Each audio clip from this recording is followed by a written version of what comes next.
It was supposed to be just another Saturday afternoon, warm sunlight spilling through the windows, the smell of fresh laundry lingering in the air, and the sound of laughter echoing through our small suburban home. I was 17. My younger sister, Elena, was 12, and my world, though not perfect, still made sense back then. Elena was the light of our family, blonde-haired, soft-spoken, and always wearing that wide, innocent smile that made people's hearts melt. My parents adored her. They called her their angel. Me, I was the older one, the responsible one, the one they leaned on to set an example, but rarely praised. Still, I loved my sister more than anything. She was my shadow, following me from room to room, asking questions I didn't always have the patience to answer, but never once did I push her away. I was her big brother, after all. That morning I had planned to go to the mall with some friends. Elena begged to come with me, tugging at my sleeve as I stood by the door, sneakers already tied. "Please, please, please, I'll be quiet the whole time," she pleaded, her eyes wide with hope. "Not this time, Lena," I said, brushing her hand off gently. "It's just you'd be bored. We're just hanging out. I'll take you next weekend, promise." She pouted, crossed her arms, and sulked off. I remember smiling, thinking how dramatic she could be for a 12-year-old. I had no idea that would be the last time I ever saw her smile without pain. When I got home later that evening, I knew something was wrong before I even opened the front door. There were flashing red and blue lights outside, and the neighbors stood on their porches, whispering. My heart plummeted. Inside, I found my parents in the living room. My mother's face was pale, her hands trembling. My father stood rigid, fists clenched. Before I could ask what was going on, Mom rushed toward me, grabbing me by the collar of my jacket. "What did you do?" she cried. "Where were you? Why weren't you watching her? What are you talking about?" I stammered, confused and frightened. "She took the car. She crashed on the highway. She's in the hospital, critical condition." Dad's voice was sharp, almost robotic. "Don't play dumb. She told us you gave her the keys." The room spun. My mouth went dry. "What? I didn't. I swear I didn't even know she said she asked you and you said yes." My mom screamed. "How could you? She's 12.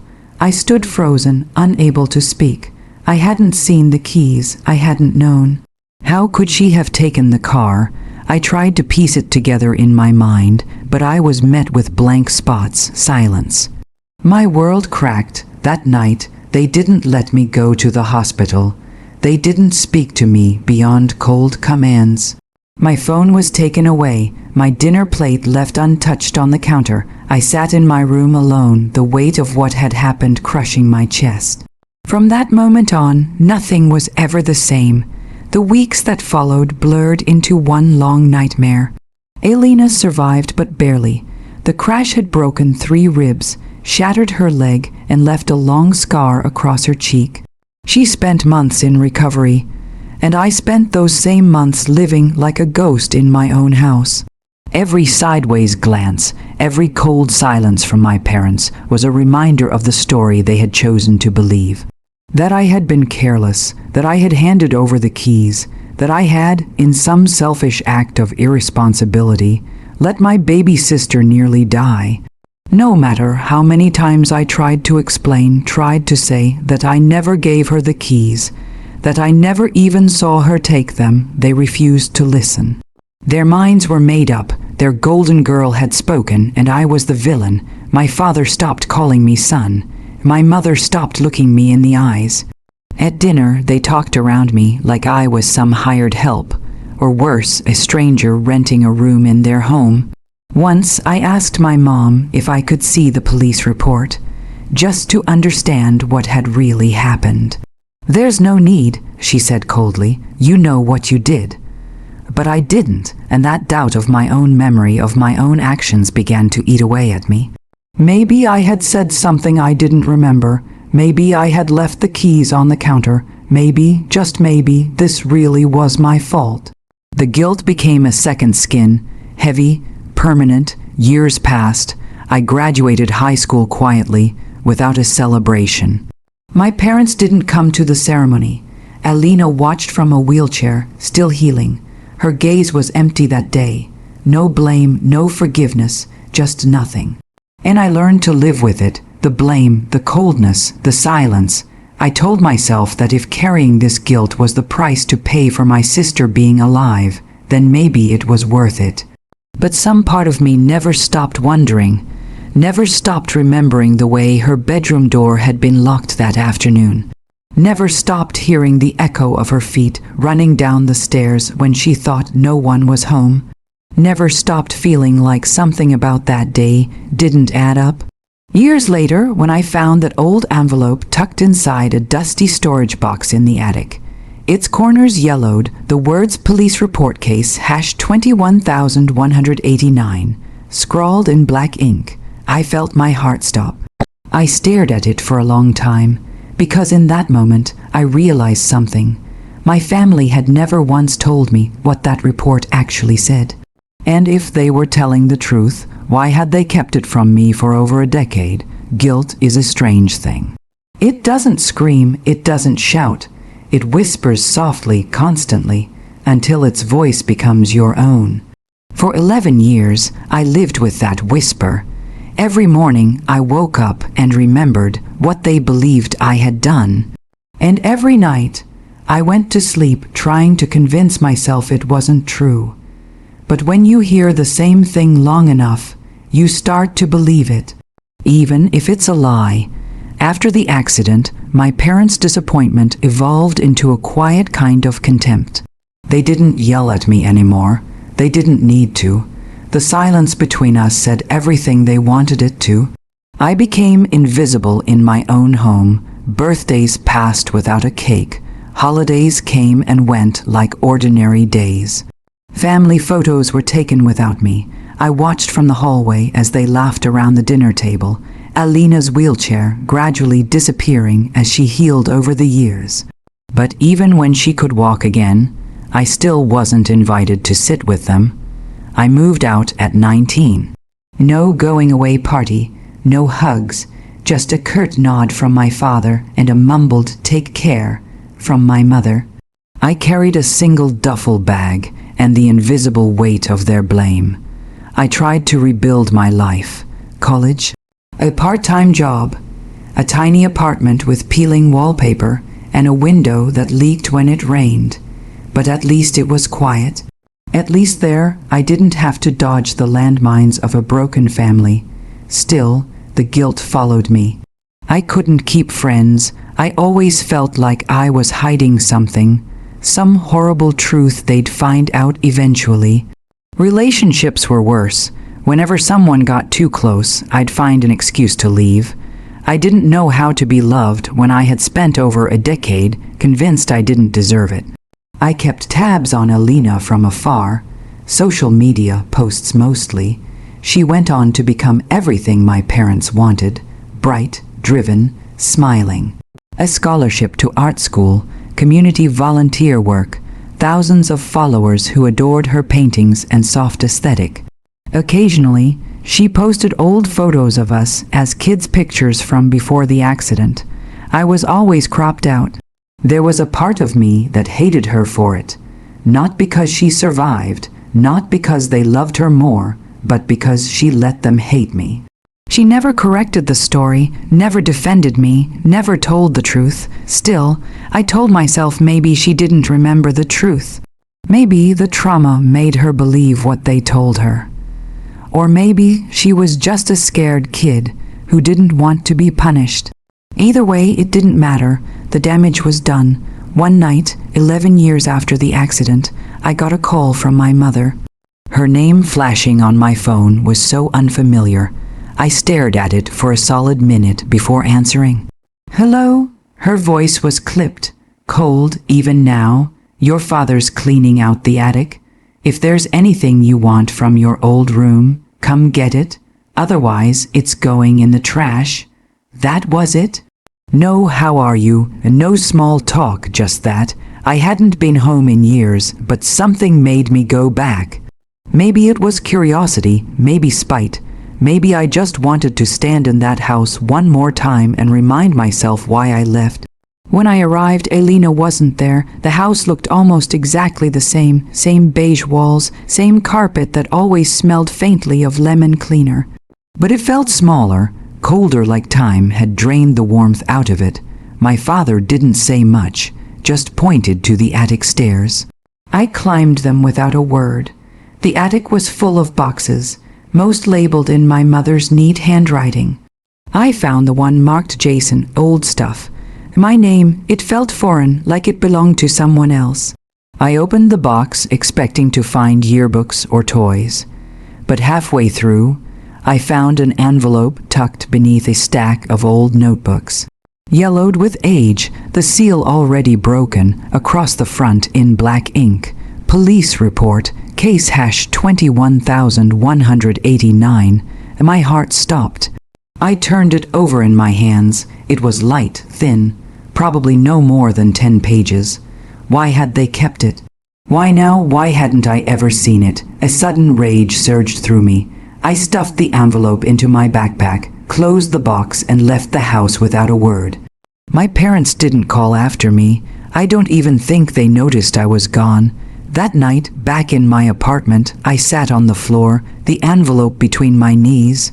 My hands were shaking. I stared at it for hours before I finally opened it.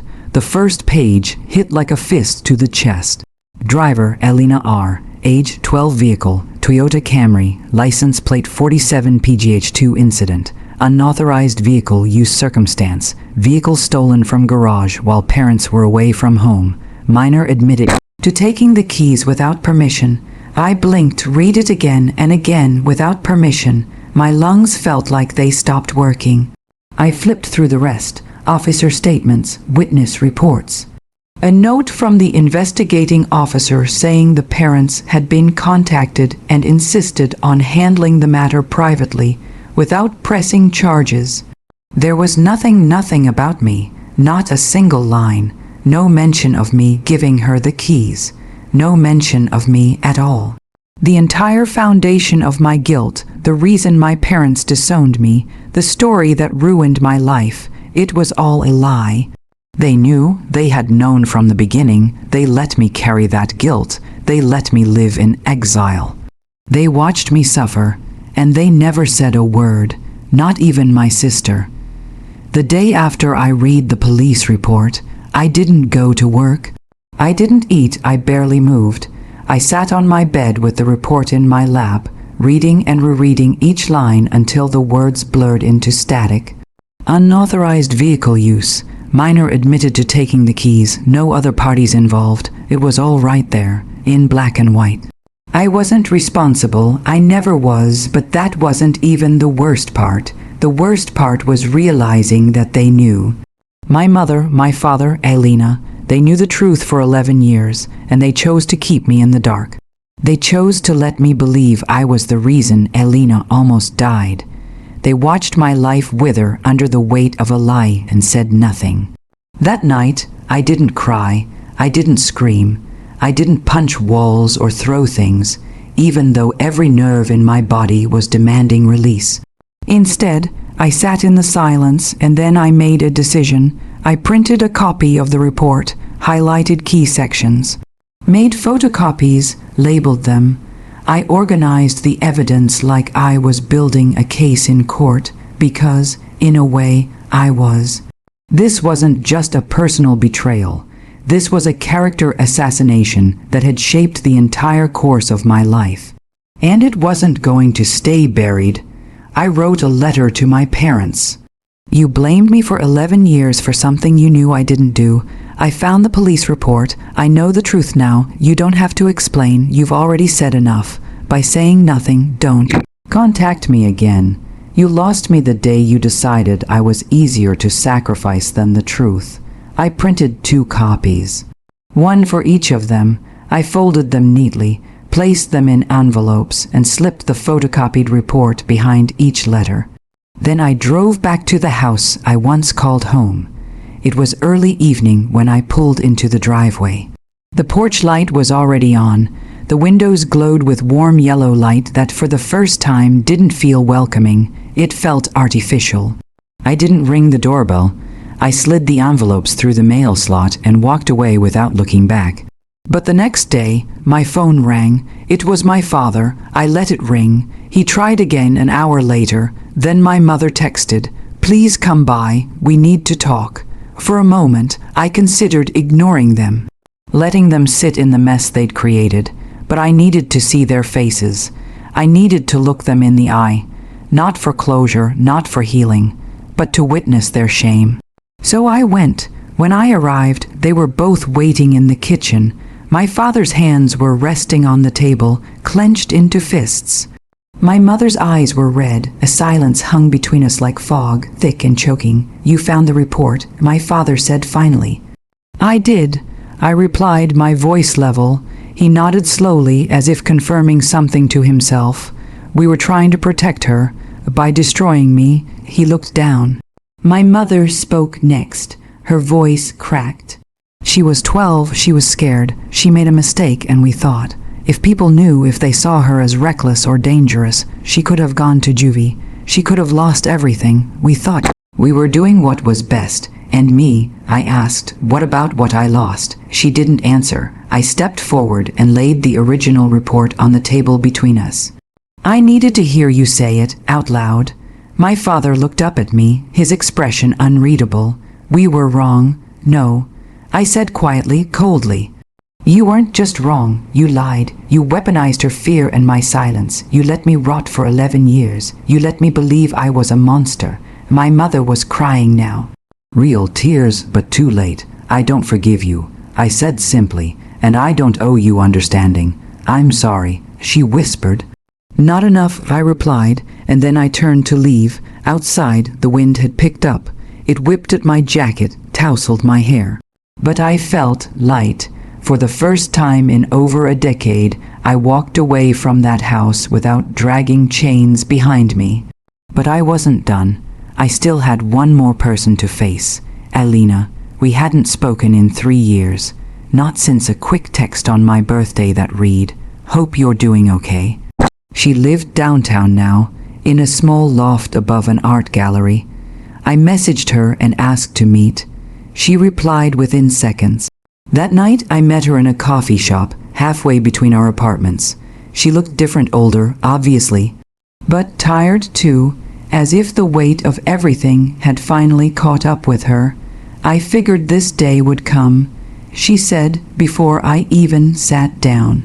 "You knew the truth." "I was 12, she said, her voice barely above a whisper. I panicked. I lied, and then it spiraled. Mom and Dad told me to stick to the story. They said it was the only way. I was scared, but after a while, I didn't know how to undo it. "You had 11 years to try," I said bitterly. "I know." She reached into her bag and pulled out something I didn't expect. A drawing. A sketch of me, back when we were kids, smiling, carefree. "I drew this from memory," she said, "from before I ruined everything." I looked at it, not saying anything. Her eyes welled with tears. "I'm sorry," she said, voice breaking. "I don't expect you to forgive me. I just needed you to know. I hated myself for it every day." I nodded. "I believe you," I said, "but forgiveness isn't a switch. It's a process, and I'm not there." She wiped her eyes, nodded slowly. "That's fair." We sat in silence for a while after that. Not siblings, not enemies, just two broken pieces of the same story, trying to make sense of what was left. That night I posted something online, not dramatic, not angry, just the truth. For over a decade, my parents blamed me for an accident that nearly killed my sister. They told everyone I gave her the keys, that I let it happen, but I found the police report. She took the car. Herself, I was innocent, I always was, but they let me suffer to protect a lie. Be careful who you trust, especially when they say it's for your own good.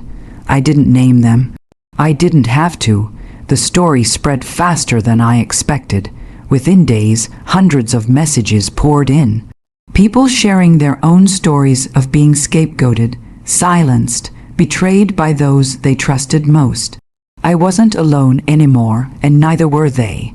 Revenge isn't always fire and fury. Sometimes it's quiet. Sometimes it's healing. And sometimes it's simply the act of moving forward when they expected you to stay broken. After the post went viral, things changed, not overnight, but enough to feel the shift. People started talking, extended family members, old friends, even some of Elena's followers. Messages trickled in, first curiosity, then concern, then outrage. A few of my distant relatives, who had quietly believed the worst about me for years, reached out with apologies laced in guilt. Most of them had simply taken my parents' word for it, the same way I once did, but the most satisfying part? My parents couldn't control the narrative anymore. The internet had receipts, and mine were scanned and highlighted. Elena's name was never mentioned publicly. I'd been careful. My story wasn't revenge porn, it was truth. Truth they had buried and left me to rot beneath, and now they had to sit in it, live in it, for once they were the ones silenced. One evening, my phone buzzed with a private number. It was my father. I let it go to voicemail. Later, I listened. His voice was strained, tired, almost.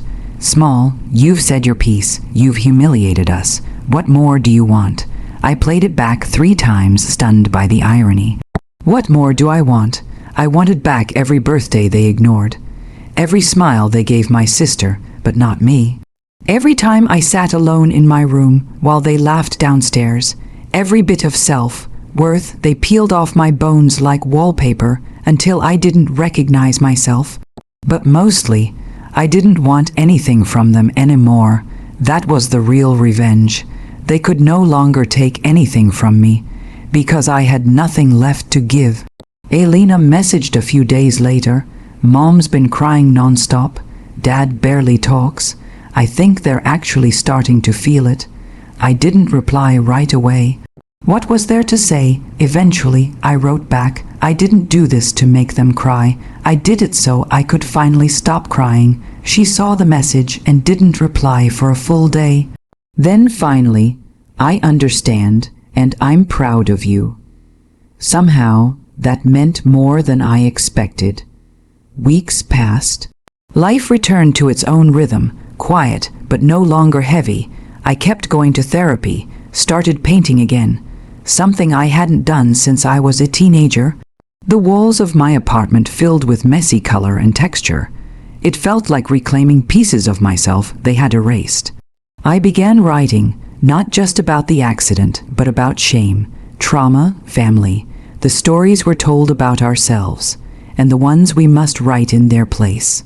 Eventually, I self-published a memoir, titled The Weight I Didn't Owe. It didn't go viral, it didn't become a bestseller, but it found its readers, people who needed it, survivors of emotional abuse, victims of scapegoating. People like me who had been cast in a role they never auditioned for. The messages I received were different now. Not pity, not curiosity, but connection. You put into words what I couldn't. Your story gave me the courage to confront my own. Thank you for surviving and sharing it. Each message was another brick in the foundation of the life I was rebuilding, and one day, months later, something strange happened. I forgave them, not in a tearful reunion, not in a sit-down conversation. I just woke up one morning and realized their opinion no longer shaped me. Their lie no longer defined me, and in that space, forgiveness found room to grow. Not for them, but for me. I forgave myself for believing their version of me. I forgave the boy who thought he deserved their silence.